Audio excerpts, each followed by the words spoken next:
गडिंग्लज शहरामध्ये मुश्रीफ साहेबांच्या प्रयत्नातून आणि आमचे गडिंग्लज नगर परिषदेचे अधिकारी भेटले साहेब, परत त्याचबरोबर वीज चव्हाण साहेब जे आता आपण लाईटचं काम बघतात त्यांच्या मार्गदर्शनानं दलित वस्तीच्या या EPDCच्या फंडातून दलित वस्तीला 10 लाख रुपये आले. 10 लाख रुपये महेश सलवादीच्या प्रयत्नातून हे लाईटचं सुशोभीकरण केलं आहे. अशाच पद्धतीनं वडरगे रोडला देखील मी आणि अमर मांगलेच्या प्रयत्नानं त्याला यश आलं.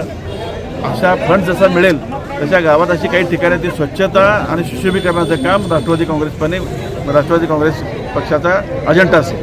शहरातली जी विकास कामं मुस्लिम समाजाच्या माध्यमातून राष्ट्रवादी काँग्रेसच्या सर्व कार्यकर्त्यांनी केलेली आहेत. प्रामुख्यानं दोन्ही दत्त मंदिर, नेवडे मंदिर आणि यांची मंदिराची कामं पुढे ती या ऑगस्टच्या अखेरपर्यंत लोकार्पण करण्याचा संदेश जनगणनेच्या माध्यमातून मी नागरिकांना देतो.